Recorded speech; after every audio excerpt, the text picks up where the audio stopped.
Thanks for joining us tonight. Maíra Cahill met the Taoiseach Enda Kenny in Dublin this morning, shortly before a debate in the Dáil where Sinn Féin leader Gerry apologised to sex abuse victims let down by the IRA during the Troubles.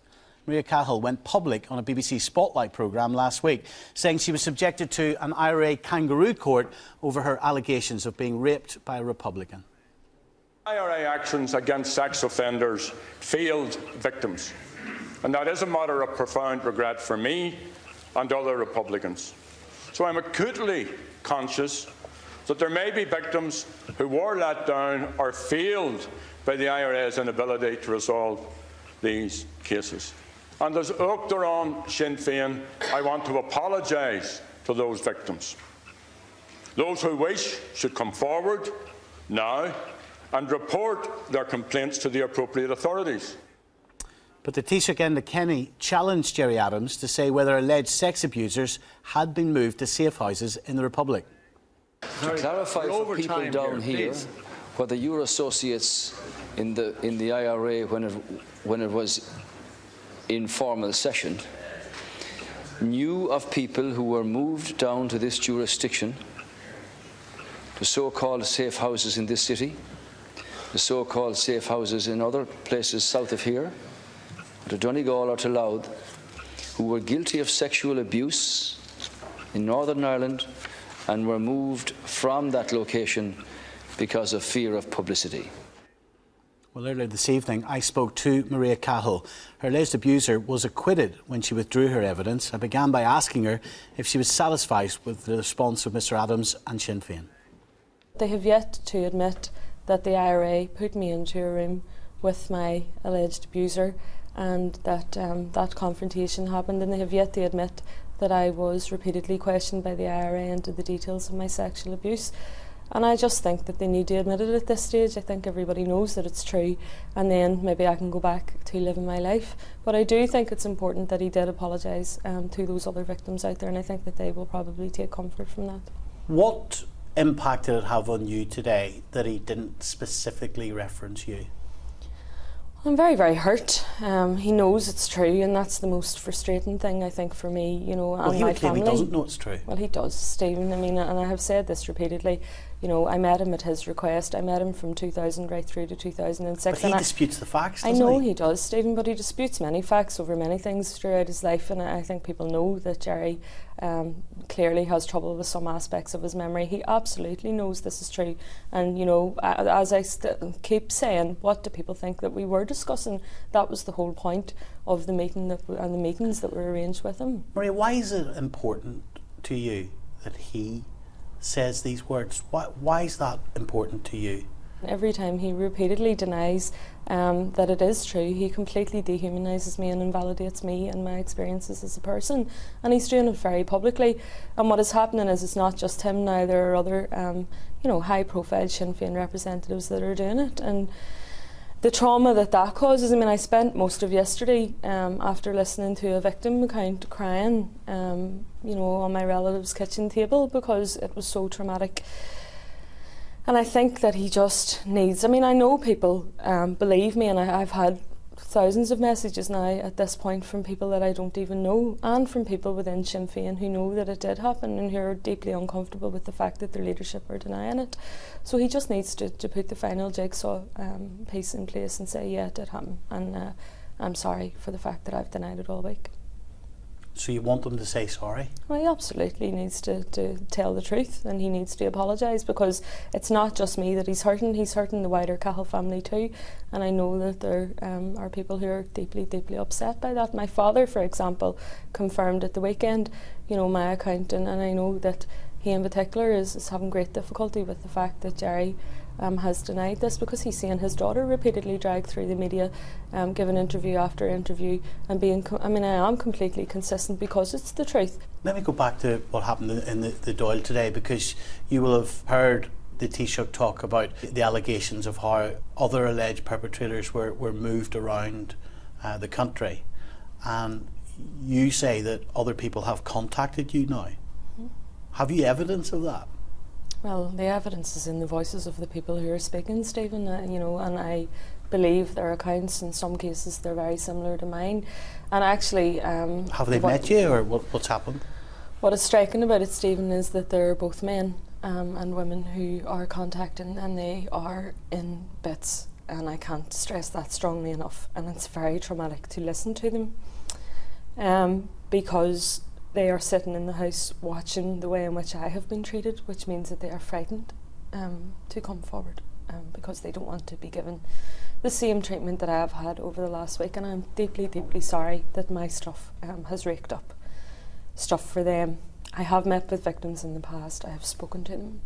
You know, in one case during the week I spoke to a very distressed man at 3 o'clock in the morning. I'm trying to signpost those victims to get help, and I can't do it on my own, which is why I made a point of meeting the Taoiseach and the First Minister, because I wanted them to make the resources available for those victims. So there are people phoning you? Is that what's happening? Yeah, in some cases actually journalists, they make contact with journalists asking for my number, and journalists then forwarding on their contact details to me. You know, in other cases they're coming through the DM on the Twitter account, and that's just, I mean, there should be something in place for those victims to access help very, very quickly. The people who you say are contacting you, is there a pattern to what they're saying that may be similar to what you say happened to you? Yeah, there is a pattern, and the pattern is that the IRA internally investigated their cases of abuse, and in most cases of those people who I've spoken to, their alleged perpetrators were then moved out of the jurisdiction. I think for a number of reasons, just from listening to people and trying to piece together that pattern, if you like. Firstly, they were moved out to, so obviously that they couldn't be prosecuted in a court of law, that the victims had no idea where they were in some circumstances. And also I think that there was a concern, I think, from Republican quarters that if allegations of abuse became known to the authorities, that would then have an added element that could be used for intelligence gathering purposes as something to be used against someone. We now have an issue where nobody knows where these people are, what children they may potentially have access to. There are no child protective procedures in place for them. Nobody knows if they're living beside them, and I just think that is absolutely horrendous. And you've been listening to those stories this week? Yeah, yeah. And not just this week, you know, and I have also spoken to people who would have had knowledge of how these investigations were carried out, and they have also confirmed their knowledge of them. And I mean, I listened intently today to a discussion in the Dáil around talk of an amnesty for those people so that they could come forward and tell what they know and do the decent thing. And I'm appealing to those former members of the Republican movement to do that, because it shouldn't be left to me to try to get to the bottom of this issue. You're appealing to them to do what specifically? To come forward, or I'm appealing for the government to put in place some sort of protection for them so that they can come forward and tell what they know in relation to how the IRA investigated cases of abuse, and how in some cases Sinn Féin had acute knowledge of it and haven't still passed it on to the authorities. And I'm not saying that every person that I disclosed to in Sinn Féin, by the way, weren't sympathetic. In some cases they were, but I think it's hugely horrendous to put an 18-year-old traumatised abuse victim into the situation where you force an investigation into their abuse, where you force them into a room with the perpetrator, repeatedly fire questions at them. And then I think what compounds that for me is the fact that Gerry Adams and other members of Sinn Féin know that this is true, and they are now continuing to deny it, and for me that is a cover-up. And I also think that Gerry used the phrase corporate, no corporate responsibility. Sinn Féin absolutely have a corporate responsibility on this. It's interesting if you look at the position that you're now in, Maíra. How has it felt for you? If you look at the last week, you've been sitting with Peter Robinson, you've got the Taoiseach today attacking Sinn Féin. How does that feel? Very, very strange, Stephen. As a Kaho?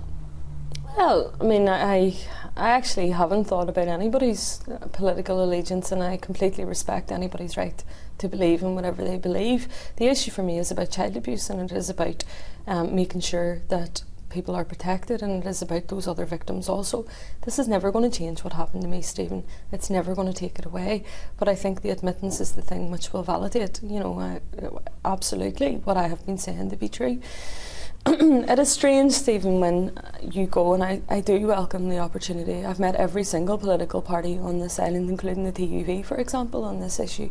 And the reason that I did that was because I wanted everybody to have a united voice on the issue in relation to dealing sensitively with the matter and not using it as a political football. And I actually think the parties have been fairly good. Do you not think it's become a political football?